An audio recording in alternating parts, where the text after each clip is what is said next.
Rava kesari with rava only எப்படி செய்யலான்னு பார்க்கலாம் வாங்க.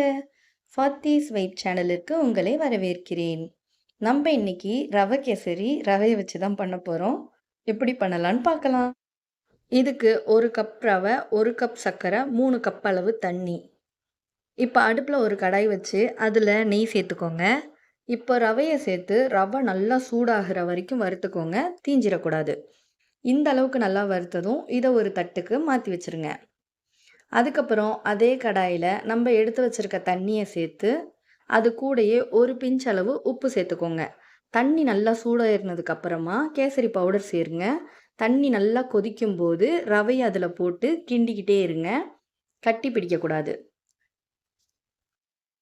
ரவை இப்போ நல்லா திக்காக உப்புமா பதத்துக்கு வந்துடணும். நல்லா கிண்டினதுக்கு அப்புறமா இது கூட சர்க்கரையை சேருங்க. சர்க்கரையை சேர்த்து கிண்ட கிண்ட ரவை கொஞ்சம் இலகலாகும்.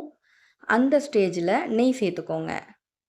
நெய்யை சேர்த்து இன்னும் கொஞ்சம் நேரம் கிண்டி இதோட அடுப்பு அணைச்சி ரவையை எடுத்து வச்சுக்கோங்க. இப்போ நம்மளோட கேசரி ரெடி. இதில் உங்களுக்கு தேவைப்பட்டால் நட்ஸ் எல்லாம் நீங்கள் சேர்த்துக்கலாம். நான் இன்றைக்கி பிளெயின் கேசரி தான் செஞ்சுருக்கேன். இந்த ரெசிபி உங்களுக்கு பிடிச்சிருந்தா ஃபாத்திஸ் வைப் சேனலை லைக் பண்ணுங்கள், கமெண்ட் பண்ணுங்கள், சப்ஸ்கிரைப் பண்ணுங்கள். நன்றி.